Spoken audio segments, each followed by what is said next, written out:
Just a quick heads up that these are adults having adult conversations about things that take place on a show where the adults use a lot of adult language. All this to say, there might be some salty language ahead, so please plan accordingly. Ted Lasso is driving me fucking crazy. Right. He refuses to open up, and when he gets anywhere close to being vulnerable, he fires off a zinger, some obscure reference to something very specific to a 40-year-old white man from Middle America. So he's refusing to be vulnerable, right? Sounds like someone I know. Stop it. Me and Coach Lasso are nothing alike. Sharon, you do the same thing. He uses humor to deflect. You use your intelligence.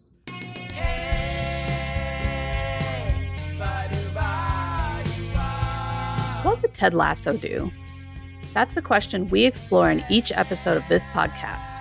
We take the lessons we learned from Ted Lasso and apply them to the real world through the lens of leadership and positive psychology. My name is Dimple DeBalia. And I'm Jeff Harry.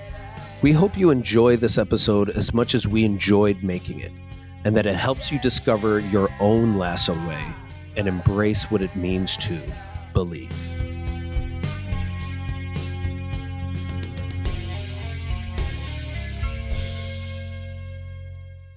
Okay, welcome to another episode of What Would Ted Lasso Do? Well, first of all, before we jump into that, how are you?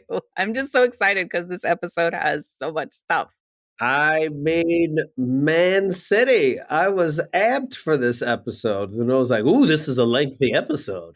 So I was excited and also slightly nervous as I thought this is finally when AFC Richmond is recognized by the world.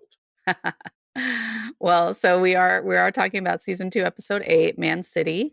This one was written by Jamie Lee, and she also wrote For the Children in season 1. And then it's directed by Matt Lipsey. So yeah, so much stuff packed into this episode. And as you said, it was a longer episode. It clocked in at 45 minutes. And every episode from here on out through the rest of them are all longer now, anywhere from like 42 to up to 49 minutes. So amazing how much they can pack into this little bit of time. So yeah, what came up for you? What themes did you notice? Where should we start? Yeah, well, I have to put it in context of the World Cup, which I don't know when people are listening to this, but the World Cup just ended, and it was the greatest World Cup final of all time, or at least in my opinion. It was absolutely amazing. So riding the high of the World Cup, whenever I watch the World Cup, then I get so excited and I'm like, oh, I got to play some video games of recreate the experience, because you just want to recreate the experience over and over again. So going into this episode, I was like, oh my gosh, this is AFC Richmond's World Cup. This is the moment. So I was amped. I was so excited that it was even called Man City, because I'm like, oh, like I forgot, like, yeah, they get to be in Wembley. Like there's a lot on the line. So yeah, so that's how I felt walking into it. That was my feeling.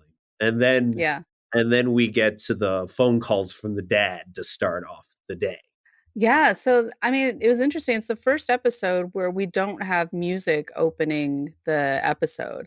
It just went right to the phone ringing, which I thought was like it's a bit jarring. Like it makes you kind of sit back and be like, "Oh, this is different," you know.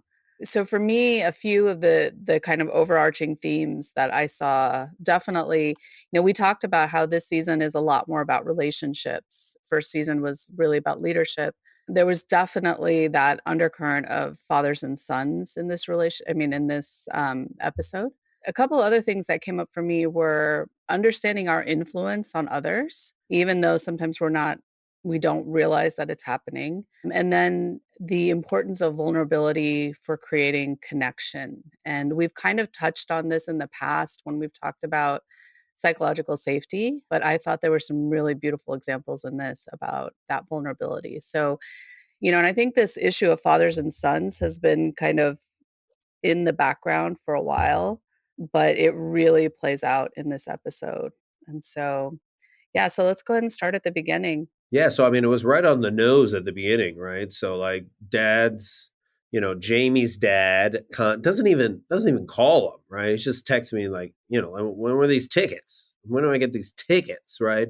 So then the contrast between that and then Sam's father calls him, says that the oil company is now being, removed from Nigeria, and he was the butterfly that impacted, this huge, like, and then he has it also on speaker, so everyone can hear that. Yeah, it's fascinating just watching Jamie look at him being like, huh, I wonder what that's like. Mhm. Yeah. And then just kind of just being like feeling empty. Yeah, yeah. Sam and his dad are the cutest. Like, I love that relationship, and you can see how much influence his dad has on him. Like, we saw, with the Dubai Air campaign, as soon as his father, like, told him what was going on, it made a real impact to the point of where he had the courage to stand up to say, "I can't do this." And so, hearing that back and forth, like, it was just really, really sweet. And, yeah, I can imagine how Jamie felt in that moment when his own relationship with his dad has been so terrible, and we've seen, like, in the last season, that last episode, we saw, like, how his dad talked to him and berated him, and even in the episode where the 2 Aces episode where they're all sharing around the fire and, like, throwing their things in, and he tells us, he talks about how, his initial love for the game, which was what his mom always wanted for him, was replaced when his dad, just came and expected more of him and really just berated him for that all the time, and yeah, so he's got a pretty deep issue with his father, and so to see that contrast, I thought was really well played as well, and all just within that same scene, which was really interesting. It's such a short scene, but so also impactful. And the thing that I found so fascinating about it is talk about momentum, right? Like when things are going good, they're going good, right? Or maybe from a positive psychology standpoint, right? You're priming your mind to see things as going good because they're going good. When they're going bad, they're going bad. Like that whole negativity spiral, right? So Sam, shares with hears this from his dad. He feels very bold, right? At that point. So he's just like, all right, this is what I'm going to do. I'm going to finally commit and pick a time and pick a date and be like, I'm going to ask this person out. I'm going to have that, and I'm going to tell them exactly. So like that boldness, expands, like the expansiveness of what's possible, right? When you've just been like, oh my gosh, I just caused a whole oil company to potentially move out of a country. What else could I possibly do? Well, I might as well ask the potential love of my life, out, right? And I'm going to be more bold with that. And then look what happens from there. Yeah, no, that's a great point. And, we talk about those upward spirals of positivity instead of the downward spirals. I'm like, we've all experienced those downward spirals where we just like are in that hole and we keep getting deeper and deeper. And to what you're kind of describing is that, whether with gratitude or positive emotion, once we experience it, it broadens our perspective and we continue to just build on that. And so, yeah, the broaden and build theory. It's a great one. We can link to it in the show notes as well. But that's a really great point. I hadn't really thought about that. But one thing that did come up with me since we're talking about, Jamie and Sam and this relationship with the fathers, right? So we've got that and then we've got kind of Roy and his like being a surrogate father of for Phoebe, right? So there's that father and I guess daughter relationship. I thought that was really cute too, like that how all of that played out. And so I want to get back to that, but I want to kind of finish this Jamie loop because it's interesting to see Jamie's growth since last season. I think we started talking about that earlier this season that like even how he was talking to Keely when he came back and how he's like managed with the team and just wanting Roy's approval and wanting Roy to like respect him, right? And so what I found interesting was like that Man City game was like all of like a minute, the way that they went through it. So even though it was such a big game, it was the FA Cup. They actually shot at Wembley, which I think is really cool. And you see like when sorry, I know I'm jumping all over the place, but after Jamie has that interaction in the weight room. He then goes down to talk to Higgins, right? And so we've got that scene with Higgins, who's kind of made got his makeshift office set up in a closet. I know. It reminds me of Office Space, where he just keeps getting moved further and further away, from his red stapler. That actually could be a callback. You never know. Yeah. So tell me about that scene. Like, what came up for you with that conversation with Higgins? Well, just not just with Higgins, but just thinking about Jamie and how involved he is now with the team. If you notice the haircut scene, he's there helping to apply the coat, for when the haircut actually happens. And then he even this one guy's like, I don't get it. I don't understand why this is such a big deal. What's his haircut? Because this guy's like Salt Bay, but he's like haircut Bay now. Like he's doing it in all these like perfectly fancy ways. And Jamie's like, shut up, just let it be. So even now he's voicing the feelings of the team. He's speaking for the team. So he's already playing more and more of a role with the team more than ever, right? So people are seeing him as part of the team. So then when he goes to the closet and finds Higgins, first of all, I don't even know how he found Higgins, that he was there. And then he asks him, yeah, what was your relationship with your father? And what did Higgins say? Higgins said something majestic, which I had to highlight. I try to love my dad for who he is and forgive him for who he isn't. And that's really like, whoa, like if everyone could embrace that idea of forgiving, for like recognizing for who they are and then recognizing what they wouldn't be able to provide you, that would be huge. But I think in Jamie's case, it's so negative that he doesn't see any value that his father brings, right? And it's almost like just out of obligation, he has to bring Debo and Bug and his father to the game, but he has like really no desire to have them around. Yeah. Yeah. Yeah, I thought that was an interesting conversation because, on the one hand, absolutely. I think it has the potential to make you feel less hurt and less stuck in that space if you can recognize, like, this is the good, this is the bad. But I think it's hard, like, especially if you've experienced, like, deep trauma, and in Jamie's case, like, there was clearly a lot of verbal abuse for sure, probably a lot of physical abuse. And so, to get to that point of like forgiveness, because I think that recognition of, this is like what he can do and this is what he can't do. I think for me, at least, there would be a level of forgiveness involved in there to a degree. And to get to that point, like, I think it's really, really hard, and especially if you've Hmm. been through something like that. I love the sentiment though, because I think at the end of the day, we create a lot of our own story loops and we can get out of them if we want to, or if we have the capacity to. And if we don't, like, it is what it is. But like, I think it's also hard because Jamie's dad is still there. It's not like he can forgive him and he's like gone. It's like he's still acting the way he's acting. yeah. And he's still kind of using Jamie. Or not kind of, he definitely is using Jamie, right?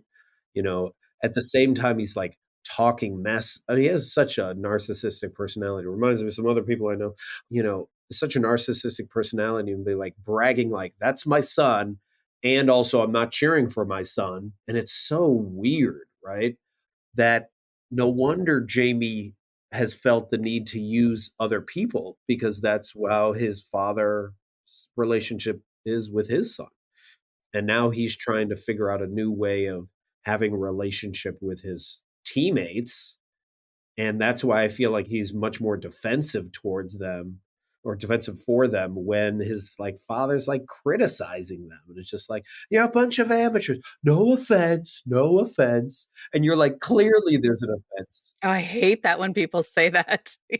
Clearly there's an offense. Like everything he's saying is, and he's drunk and he snuck like alcohol in. So he's just like such a bad, not just role model, but just like such a bad influence. And now, he has the audacity to walk in and like beat up not only on Jamie, but beat up on the whole team after they've already lost, like as if it wasn't bad enough, right? So when Jamie finally actually punches his father, I felt like that was a very poignant scene because there's two things I feel are happening. One is he's setting a boundary, which is a good thing. But the other thing was he punched him, which probably his father's done to him. And you could feel a certain level of shame in Jamie punching his father. And then his father was like, yeah. He's just like, yeah, I know you did that. Like, good you did that. Like, you're more like me. And that was a really fascinating um, because it was so quiet during time. Again, like no music was happening during all of that. Yeah. So I loved that, first of all, Jamie says, like, he keeps saying, "Don't speak to me that way." Well, first of all, to your point about boundaries, like when his dad says, "We just want to go to, like, the guys want to go to the pitch and take some pictures," and he says, "I'd rather not. I'd rather they not." Yeah. And then he says, "Don't speak to me that way." And it made me think about, like, we know that he's been seeing Dr. Sharon, right? Because Keely, like, pointed him to her office. And so I feel like without, like, having been in his sessions, we see that he's been doing the work though, right? Because he is trying to hold the boundary. He is trying to take care of himself. He is trying to protect or stand up for his team. And how humiliating to have something like that happen in front of everybody, right? And he just takes it all as best as he can. And so, yeah, so it really made me think that, like, the work that he's been doing with her has really been impactful. We see it play out. And then I love when Coach Beard then, like, grabs him and, like, pushes him out the door very roughly. And so I feel like that was, like, the team kind of, like, waking up, because I think everyone was just in shock and stunned at what was happening. And if you've ever been in a situation like that, it is like one of those things where it takes a minute to react. And so it was nice for to see Beard kind of react and, like, step in to help. And then we've got the hug felt around the world, The hug, you know, the hug. Never saw that coming. right? Oh my goodness. Like, to your point, it was so quiet in there even before that happened. And then it's just like you see Jamie standing there, and you see, like, that little kid in him, that little kid who is just hurt and, like, doesn't know what to do. And then you see Roy just cross the room without a hesitation and, like, put his arms around him. And in that moment, it's like he's doing the thing that a good dad would have done for Jamie, Yeah. in that moment when he was, like, upset and struggling. He's stepping in to take care of him. And oh, like, going back to all those conversations we had around toxic masculinity and toxic male relationships, like, this was such a beautiful example of, like, healthy male relationships. Yeah, seriously. I mean, so many of the signs of healthy masculinity, right? Very grounded, very not trying to fix it, right? Just simply rooted, didn't even say any words, right? It wasn't trying to like fill up the space, but simply was just like, I'm here and I'm here in like my presence, right? And the contrast between that and the toxic masculinity emanating from his father, which just showed a lack of, well, showed aggression, showed bullying, showed masking insecurity with like bombastic, gestures. It was exactly not only just what Jamie needed, but potentially what also the whole team needed at that moment because they were all questioning, like, what are we doing here? Right. And I actually, and this is the thing that was crazy for me was when they lost 5-0, I was like, oh, good. And I was like, why am I saying, oh, good? And it was like, because realistically, if you were playing that top of a team, like you'd probably get slaughtered. Like you'd probably lose really bad, especially at Wembley when they're trying to win like the semifinals. So that was realistic. And I was like, oh, that's great because they could have done the easy route and made it like the Mighty Ducks or some other thing where they beat the upset team. But it was like, no, this is actually an opportunity for us to sit in the loss and still heal and progress, yeah, during this. And that's what I love about this type of writing is like they don't make it easy on themselves. Yeah, and to your point, there's still an element of hope even after they lose, right? Mhm. And to your point about the writing, like, it's taking the individual, stories and moods that people are feeling and, like, separating it from the fate of the team. And so, we talk about this, right? Like, separating ourselves from our stories. And so as soon as we can do that, then, like, that loss, yeah, it's devastating and all of that, but it doesn't take away the hope that we have for, getting up and trying again and whatever. And so, yeah, I think that that was really beautifully written. Also, the song that's playing in that moment when Roy goes to hug Jamie is, it's called "Beware of Darkness" by George Harrison. And it's such a beautiful song, and the lyrics, once again, the lyrics are, "Beware of falling swingers dropping all around you, the pain that often mingles in your fingertips, beware of darkness." And so, it was just like a really nice, like, match where they brought the music together again, and it just adds so much into that moment, I think. But we see that that whole, scene between Jamie and his dad kinda triggers Ted. And so this has been kind of the overarching thing also is Ted's relationship to his father since season 1. We've heard bits and pieces about, we know in the episode with the darts that his dad died when he was 16. And then we have heard like little bits here and there, but we don't really know what happened until this moment and Ted's confession, to Dr. Sharon. And so I think that's another really interesting relationship. So going back to Sharon and Ted and this idea of vulnerability, right? So uh, we've already talked about how Sharon didn't know how to ride a bike in real life.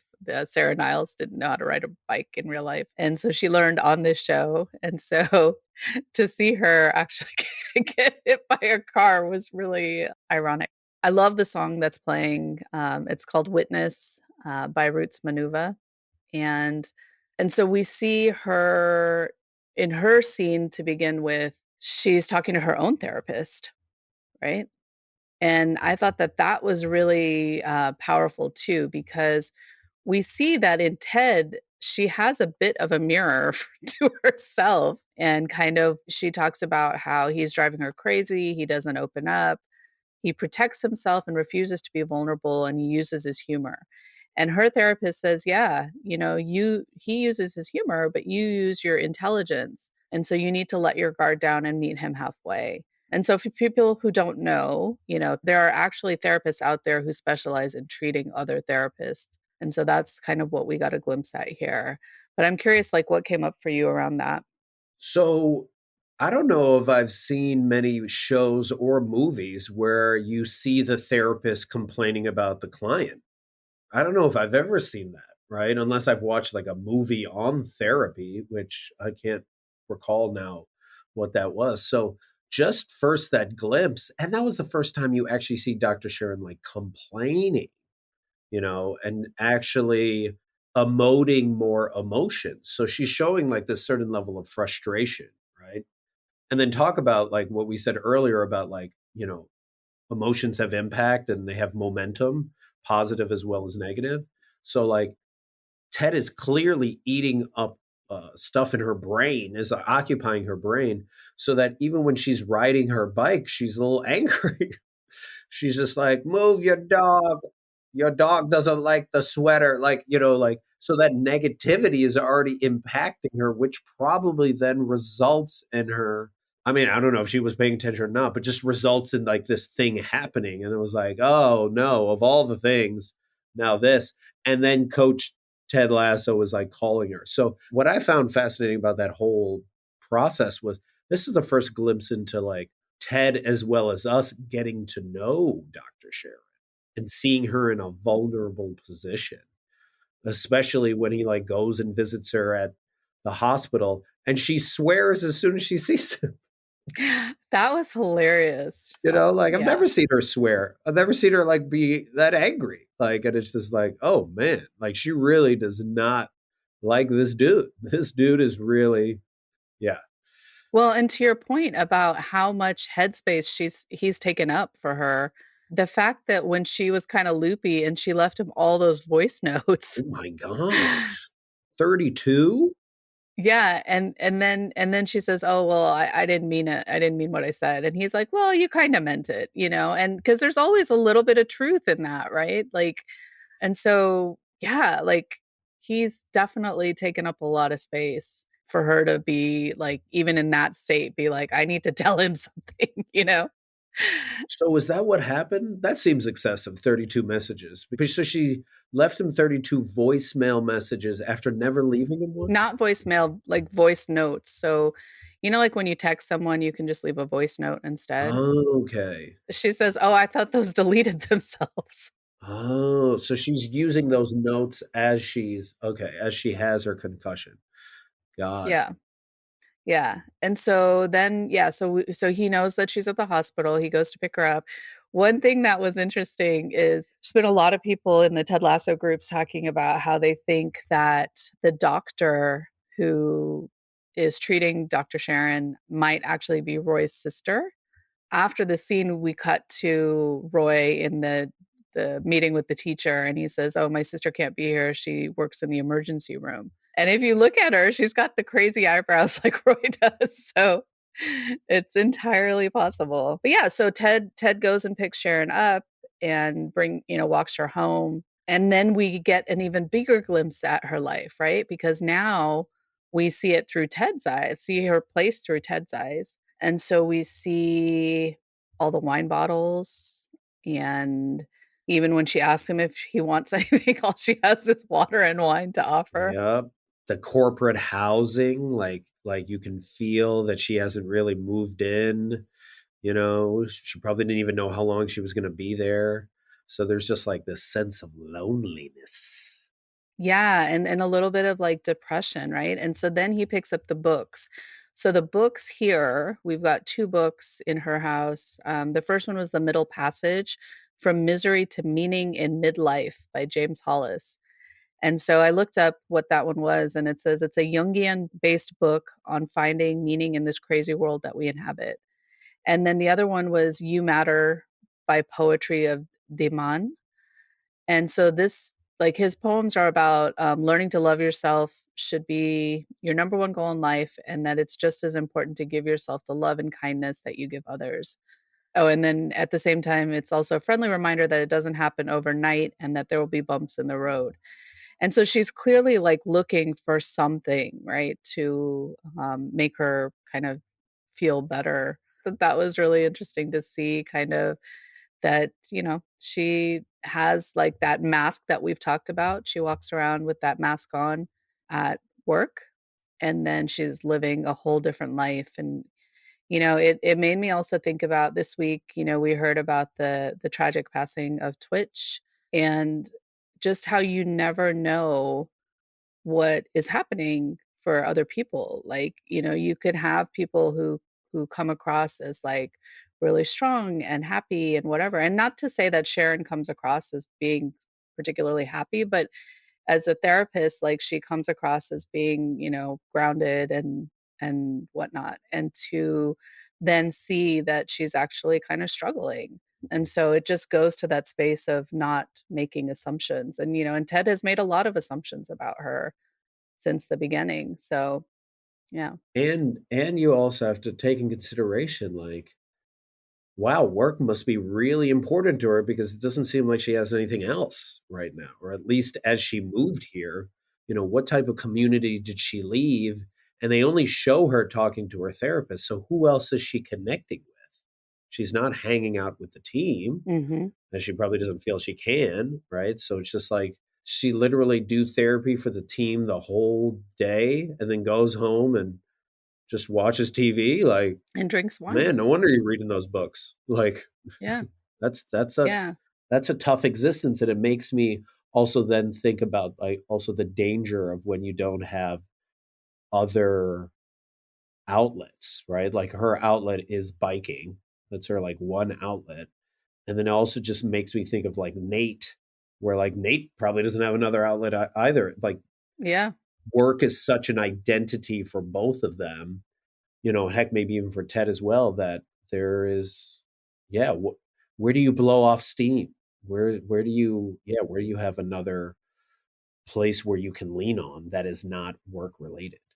Yeah, and I love what you just said about, the idea of loneliness, though. The Surgeon General, Vivek Murthy, a few years ago, he published a book on loneliness, and it's one of the best books I've ever read, and we'll link to it as well, in the show notes. In his first term as Surgeon General, he did a listening tour all over the country, trying to figure out like what would be kind of the thing that he focused on, and what he recognized was that, and he termed it an epidemic of loneliness across the country. And this goes back to like, as human beings, we're hardwired for connection.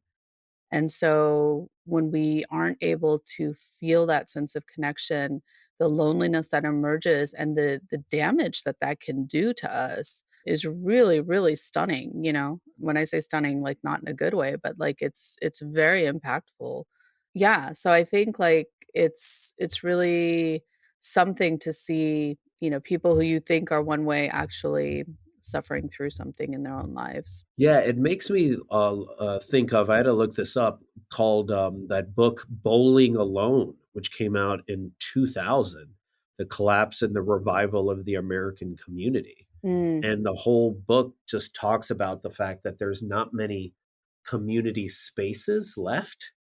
You know, there used to be it through, like, I guess, like religion and like churches and things like that, and there used to be a lot more bowling leagues and things like that, but a lot of those things have kind of dissipated with, the proliferation of like social media. So people can now connect with anyone anywhere around the world, but then also they feel the loneliest they've ever felt at the same time.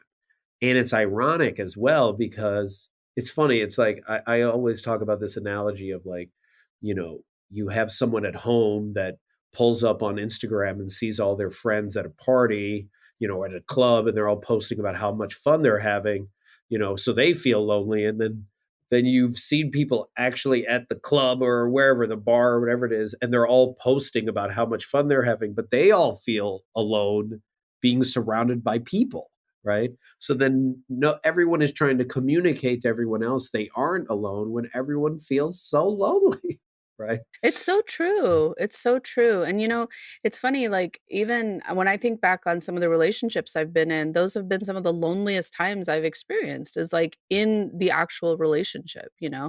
And so yeah, loneliness can creep up anywhere, right? I mean, sometimes I don't know if you ever been at like I like sometimes to just go eat by myself, right? And I enjoy it, and then I'll look over to a couple, and a couple is literally both looking at their phone, Mhm. and they're right next to each other, and I'm like, "Man, I wish I was in a relationship so I could actually connect," but apparently this is not happening in a lot of.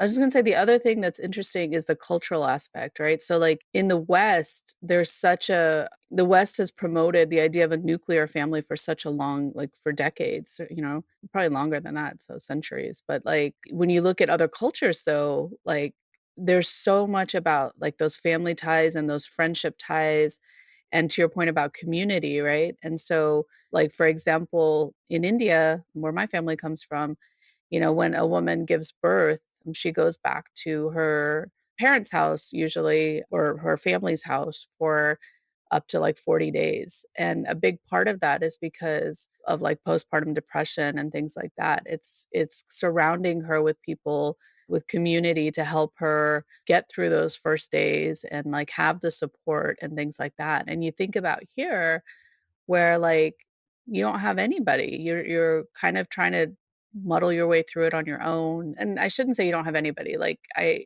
think in some ways things have changed a little bit because we see people, like, trying to create more community, but I think that there are major, major pockets around this country where that just, that's not the way it's done, and that's, like, kids turn 18, they leave the house, they go do their own thing, and that's how it is. It's very individualistic, Yeah. and that plays such a vital role. I think I've talked about this before. I made a video a while back around the difference between relationship love and friendship love. And what I love about this show is it celebrates friendship love as much, if not more, than relationship love, you know? Mhm. And that you're not like at this point in the show, as I'm watching this, I'm not like, man, you know what Ted needs? He needs someone to like be with, right? Like that's I'm not thinking about that at this point. Yeah. And I think a lot of shows in the past have done that as like, oh, well, he's the main character, so he has to have a love interest, and that's how we're going to play this out. And, that's just like the cookie cutter way of writing it. And this is what I love about the writers. They're like, nope, we're not going to do any of that. And we're going to celebrate, those friendship loves like Roy hugging Jamie, right? Or Beard with Ted, like those, or Keeley with Rebecca. Like those are just important, if not more. Yeah, definitely. And so I think, like, the turning point we see in Ted and Sharon's, relationship, so Ted becomes her community in a way, right? He starts calling her and tells her, "I'm gonna call you every 20 minutes to check on you because you need to make sure, you don't fall asleep." And she finally, like, takes her therapist's advice Hmm. and takes down a little wall, right? And says, "I was really scared today." And when he tries to kind of just, like, joke about it, she says, "I don't need a pep talk. I just wanted to tell you how I was feeling, and I'm glad I did."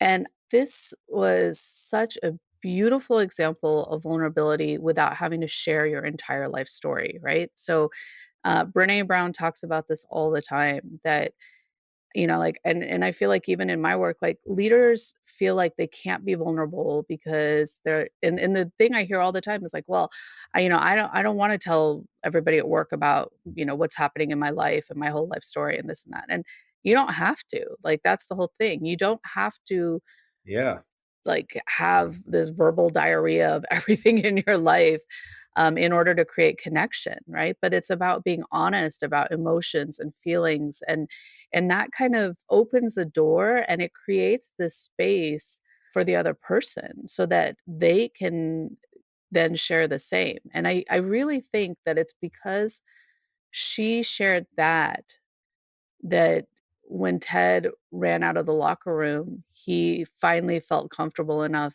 to share his story and be vulnerable with her because she had created that space to do that, right? And absolutely. to connect on that level. He even used the language Which language? where he was just like, I just wanted to tell you. He just reflected literally back to her, like talk about like, Yeah. attunement and play, right? Like he literally was playing in a vulnerable way by just mirroring what she had done for him, but done recently. Yeah, and we saw the same thing with Ted creating the space when he shared with, the guys in before they went out to the match that, "Hey, I didn't have food poisoning, I had panic attack." And again, it just opens up this door, and then everybody has something to share, right? Mm-hmm.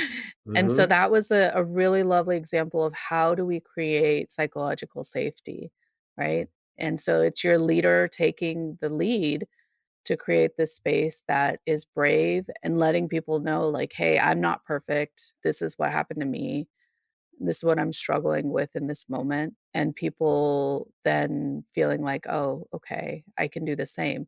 Now, this one we will see come back later. I won't say more than that, and we'll talk about it when I have a yeah. feeling already about a few different things, but I will also leave, not touch it. But I think going back to the whole idea of, okay, how does a leader actually be vulnerable is I think a lot of people don't understand how to be vulnerable without word vomit, right? Without like Mhm, saying everything, because that's what they typically do with their friends.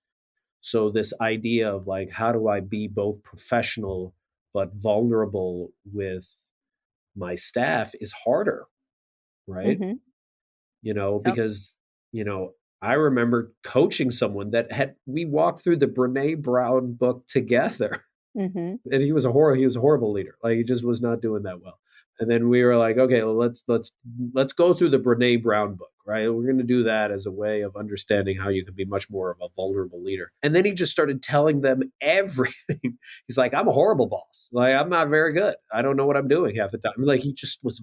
It just went from one to, and then all of a sudden they started being his like therapist, and I was like, dude, like he took it to the opposite extreme.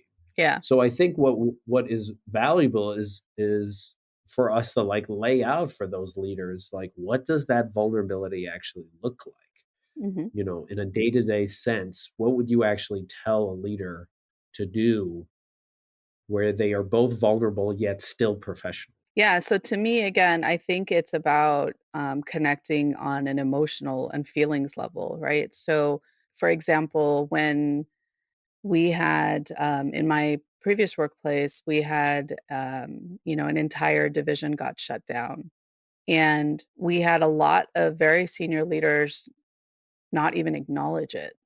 And the staff was traumatized. And so in those moments, like with my team being able to say, or even like with January 6th, I remember that one in particular with my team. I came into work the next day and I called like a check-in and I said, look, I am scared and I'm angry. I just want to check in with all of you. Like, how is everyone feeling?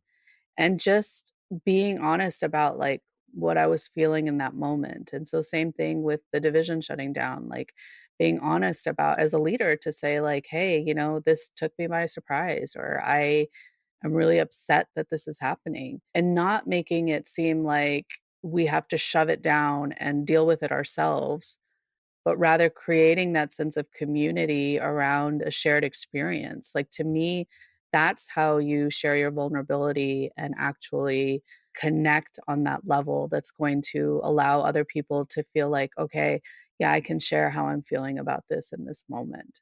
I also think about I work with a lot of tech companies and a lot of engineering teams with, you know, managers that were moved up because they were good engineers, but maybe not the strongest leaders. And, you know, many of them are like, I've never communicated my emotions, let alone to my friends, you know, then to my staff. So just trying to figure out how to communicate that in a professional way. I see them struggling with that. But you do give a really good point of you just simply you have to let go of the perfection. You almost have to play with the vulnerability and just be like, I don't know what's happening right now. I don't know what's going on, but this is how I'm feeling about this, which is really hard for people, especially if they've never done that with their staff before. Yeah, and especially if you're a high performer or if as a leader, we often believe like we have to have all the answers. We can't say I don't know. We can't like let anyone, think that we don't know what's happening or what's going on. And so we double down on everything. We try to be perfect and it ultimately it's not sustainable. So ultimately it comes back to bite you in the butt somehow. And so, to the extent that we can take that mask off for a little while so people can see in, it just helps others take the mask off too, Right. you know? But talk about psychological safety. You also have to trust that those people will use that information in a responsible way. Yes.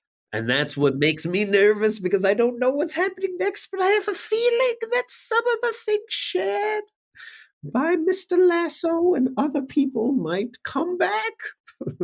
Yeah, And then, yeah. yeah, So I wanna talk for a few minutes, I know I kind of started this earlier, but I wanna come back to Roy and Phoebe, and just this idea of how we influence people without realizing it, right? And so I thought this was such an adorable storyline, and to see Roy, like, clueless about the fact that he's the reason that Phoebe is swearing as much as she is, I thought was just it was so cute, and that back and forth with the teacher I thought was really funny. But that conversation in the car, oh my gosh, just so lovely. Well, first of all, I love how she asks him for ice cream and he says, "Fuck no," and then and then he takes her out for ice cream. exactly. Exactly. But it's an interesting thing how they wrote it, like, the fact that he's honest about, like, "I can't stop doing it, but you can." So this is one of those do as I say, not as I do moments, and he explains it to her, I thought in a really beautiful way, but it's that vulnerability again here that sometimes I get concerned that I've been infecting you with the worst parts of me. And, oh, I just thought that was so beautiful, and she just, is up for the challenge, and right away, she's, "You teach me great things. I stand up to bullies and referees, and I can do it without swearing." And then she says, "I'm as good as the best you." And I just I thought that that was so beautiful. It's such good writing, and also it's more realistic than, the TGI Fridays type thing where, usually they have a conversation, you're like, well, I'll be better, and then you'll do better. And then it's all like happy. I love that they both were like, no, this is who I am. This is who I am. And there was boundary setting at the same time that they're, trying to both set expectations of how to go forward. And I thought that was like a mastermind in parenting 101, in the way of like, again, even though he's like the surrogate father or surrogate role model to her, he's willing to be vulnerable at that time and being like, I don't know what I'm doing. Like, I'm trying to figure this out myself. And I think a lot of parents a lot of times feel as if they have to again be perfect, and that's not what your kid needs, right? Like, your kid wants to see you and wants to experiencing you, and recognizing that you recognize your own flaws. I think that's a huge part of it.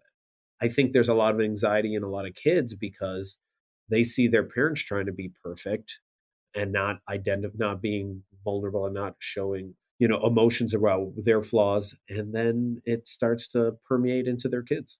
Yeah, for sure. And I thought it was interesting that he says, that he never learned how to like be a parent to a child or be a parent or whatever, right? And I don't remember what the exact words were. But if you think about it, like all new parents are in that space, right? Yeah. Like no one's really teaching Yeah. you in that way. But you see him being so thoughtful in his approach and really trying to like figure this out. And so I think like by the time we see that moment with Jamie, it's like he's gone through this, like, period of thinking about this, thinking about how to show up as the best version of that self of himself in those moments, and so it's almost like it was just a reaction in that moment because he saw someone hurting, and like I said, almost like the little kid version of Jamie, and he just felt this overwhelming need to, like, go and care for him, and so Yeah. I think it's no surprise that they kind of tied those 2 storylines together because it really shows him coming into how or figuring out how he wants to, like, be in that role for people And talk about the impact, right? Phoebe has on Roy, who then has on Jamie and the team and the team. because he's modeling for the team, right? Like So it's like Phoebe's influenced the team. Like, that's fascinating. And then you ask such a really interesting question that I'm going to ask myself more and more. What does it look like when you show up as your best self? What does that mean? You know, and how does that feel also when other people see the best in you? Like, ooh, so good. and what are the ripple effects, right? So What are the ripple effects? yeah, like in the first season, we saw Ted showing up as himself and the influence that he had just by being who he was, right? And he changed the entire team, like little by little by little, until we started season 2, and and the team is as solid as it can be, even though they are terrible at playing. But he's changed, and that was all just by him being himself. And so, yeah, so this idea that we can influence people without even realizing that that's what we're doing, I think is a really big one. And so, I mean, you already see Ted Lasso's impact with the haircut bay and how they all surrounded and cheer. They're cheering during his haircut. Okay. yeah. And then also Sam with the 3 dots, right? They're cheering for Sam Yes. during, like, it's amazing to watch that. And all of that work was done in season 1. And now it's paying off in season 2. Yeah. And that haircut scene was just like beautifully choreographed. And again, the music, right? So the beginning is Arturo Sandoval's La Virgen de la Macarena. And the second song that goes through the rest of the cut is Mahalia Jackson's Down by the Riverside. And I loved that they incorporated Will into like this ritual of haircutting, right? Because he's holding all the clippers. To your point, like it was such a really great reminder of how this team has come together and how they support each other. And It has such Salt Bay vibes. It's so Salt Bay. Like his face, look at his face the whole time. And then he looks over to the crowd and then they cheer whenever he does any gesture. And just like Salt Bay, some people are like, I don't get it. This guy's just sprinkling salt on this steak, right? The same thing with the haircut guy. You're like, I don't understand what's happening. But apparently it's amazing. Yeah, and there's just so much joy and pleasure, right? Like, that's what the whole Bay vibe is about, and so I love that. Alright, so the last thing, which we haven't talked about at all, is Sam and Rebecca, Oh, yeah. and so yeah, so I know last week when we talked about this, I said that I like the idea of an older woman being able to find a younger man like this, and have that connection. And I still feel that way to the in terms of like, well, obviously there's a double standard, right? Like we see men get together with younger women all the time. So All the time. I don't think that should be any different for women going the other way, right? But having said that, looking at this from, like, that lens of leadership, I have a lot of problems with this because Oh, God. I hear the Rebecca in your voice. You're like, I can't do this. I'm grooming this kid. He's 21 Yes, years old. Is 21. Oh my god. Oh, Um, man. yeah, but the fact that, like, she controls his career, like, the power differential is just it's off the charts.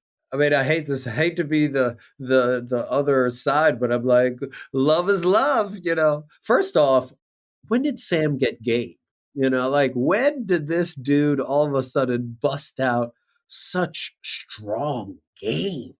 Like up until this point, he has seemed so innocent and pure, and then he has lines like, well, why'd you give me your address for next time? Who is this man? I Who know. is I this was like, "That man? is very presumptuous. Wow." I mean, like this dude is like bam bam. Or even when he takes, when they're on the date and he walks into and he's like, "Can we not see each other again sometime?" I'm like, "Who is this Sam? I have not seen this Sam."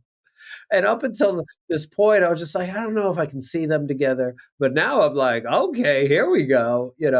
And I hear you from the leadership development standpoint and the HR standpoint. You're like, no, that is not right. But from the like fun, like, hey, Oh, yeah. they're just having dinner and they're just following, their hearts. I'm like, more power to them both. You know what I'm saying? Like that's the vibe that I feel as well. Yeah. From a purely, like, relationship side, like, I really love it, and, Sam is only 21, which is crazy to me, but he's super mature, and, like, they've been, corresponding with each other for a while now, and so they clearly have a lot in common, they respect each other, they like each other. Textual chemistry. They have a lot of textual chemistry, Yeah, as textual Jamie said. chemistry. Jamie said that. He's like, That "What if was you only he just had did, he did. textual chemistry?" And you're like, "Oh, I've never heard of that." I have gone on dates where like the texting was amazing, and then when you meet him, you're like, I don't know what's happening. It just doesn't have the same vibe. I love that term, though, I had not heard that until the show, and Yeah. so yeah, so on that purely, like, relationship side, yeah, I'd love to see what happens, but I think from the other standpoint, it is definitely problematic, and also, when you think about what happens when this gets out into the public, what happens when the team finds out, like, I feel like that could cause a lot of issues for Sam in terms of, like, you look at the team dynamic right now, and if one of them is dating the owner of the team, it's gonna there's potential for fractures in that, like, tight-knit group that they've created, right? Yeah. And also for Rebecca. I mean, we remember Rebecca has not openly dated anyone in the public, and then for this to get out. So, like, there are a building of many skeletons in the closet at AFC Richmond that are concerning. And something that you just said, what came up for me was that she's doing the thing that she accused Rupert of doing this whole time, right? Like, the fact that he was always going after younger women and things like that, and now she's in that position with a younger man. So that's actually kind of interesting. I wouldn't even think about that because visually it looks the same. But if I was the defender, I'd be like, no, but it's different. She's using BAMF or whatever thing she's used. She's using, Banter, yeah. banter, and it's different. She like built a relationship. But you're right from a visual standpoint, and especially if Trim Krim from The Independent, if he got hold of this story, oh my goodness.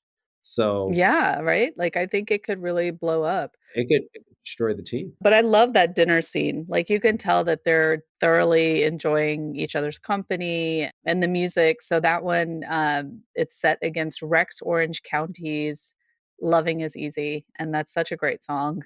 Like, and I think it just adds to the whole, like, mood of what we're seeing happening between the 2 of them, and so, yeah. So I don't know, I think that that's just a really interesting storyline. I agree, he's definitely walked into some real confidence now, to where he's not backing down, and And he's sending messages to her through the TV, through interviews. So, like, that was very strategic on his point. And mhm, then to be outside of her house, I was like, who is this man? Where is this confidence on the pitch? We need that confidence on the pitch so they can win some games. yeah. But, I think we did see his confidence start to come up in at the beginning of season 2, right? Like, when Jamie comes back and Oh, and yeah. and he tells him, like, things are different now, right? Because he's been, able to step into that role of leadership, and I think that as soon as he started doing that, as soon as first season when Ted did the whole goldfish thing, like, I think Yeah. that that really started shifting things for him, and he started showing up in a different way, and so but we haven't seen it in the romantic setting, and so it's definitely fun to see it in that space, and so One question for you: would there be any other player on the team that also you would not have a problem with her dating, or all of them? No one on the team. I mean, again, from that leadership standpoint, I don't think she should be dating anyone that works for her. Not on the team, not on the staff, like, she's the owner of the team. Look, I don't wanna get in the way of love either, but when it comes to, like, you holding power over a person, it's a problem, you know? It's true. It's true. So yeah, it was so funny. I remember, we used to have these, all hands meetings, when people would come back from overseas, and it was, like, the one chance for everyone to be in the room together, and so there were some policy discussions happening around, like, relationships in the field and, like, with, like, interpreter staff and things like that. And this one guy got up in the middle of all of it, and he's like, "You can't regulate love," and, like, it was everyone was like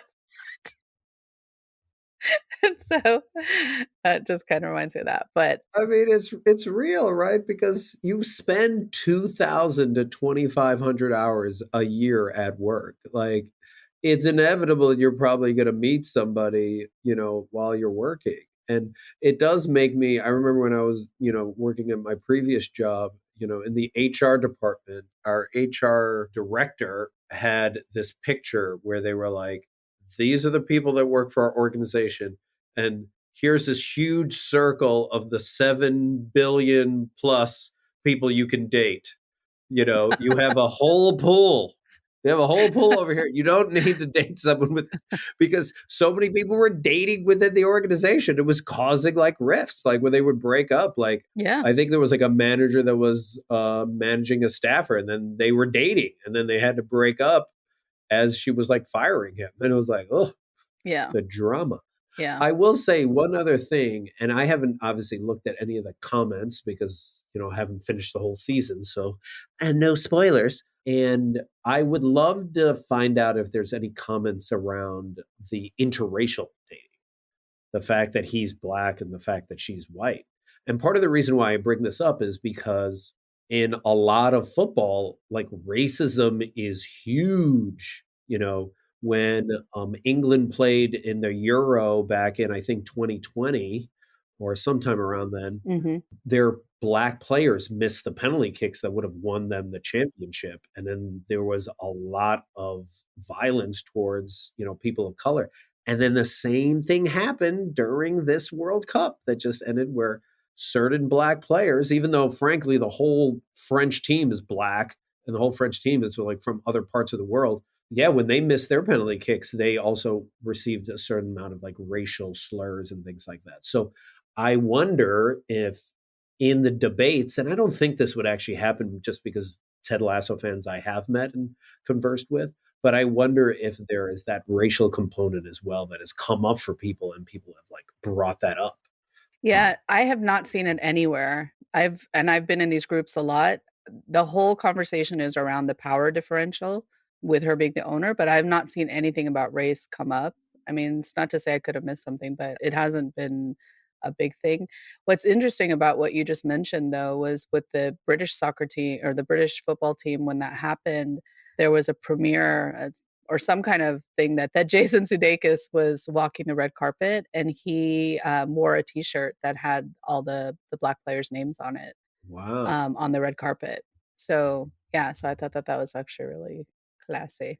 Yeah, so I think that's a big stuff. And then the last thing about the music, the last two songs, we've got Oasis, "Don't Look Back in Anger," which is very timely, and we see as Beard, Beard comes out to check on Ted right before he leaves, and then he says like, "I got to go shake this off." Yeah.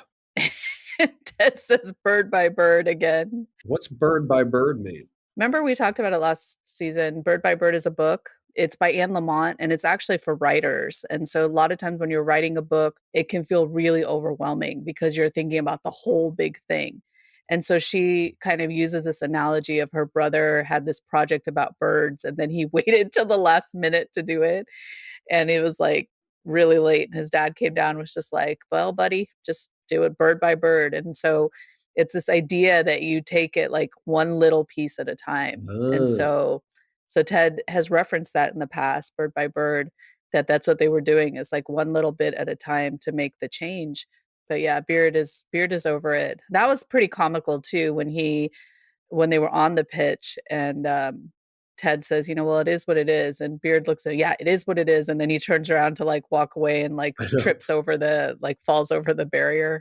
Right. But it does also give me a glimpse into Beard of like, where you going, dude? Like, what's happening? Like, I just got a glimpse that you were on mushrooms the last game. So I'm like, what? Where are you going? And there's like a preview scene of like episode 9. It just shows Beard in like this pink room. And I'm like, oh, I was like, I can't wait to see what's going to happen. I was like, does this guy go get a little nuts as well? Like, it's so interesting to see these glimpses into people's lives outside of work. Yeah, for sure, and, yeah, I think Beard he's starting to hit his wall, so okay, well, I think that about covers it for this episode, I think we hit on all the main things, There but is a lot. There is a lot. there was a lot, yeah, yeah, so thank you so much as always, and, thank you to everyone for listening and sticking with us, and, we appreciate you, I appreciate you, Jeff. Thank you so much. And I will see you all in the new year.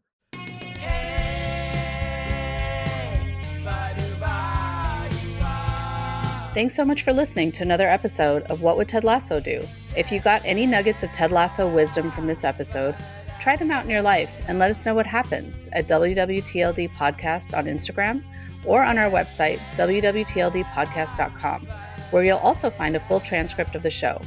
We love hearing what other Ted heads took away from the episode or details or perspectives that we might have missed. And if you do like the show, please subscribe and head on over to Apple Podcasts and leave us a 5-star rating. Every rating helps us get our show in front of more listeners.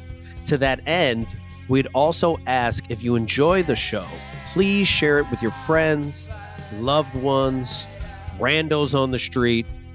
You get it.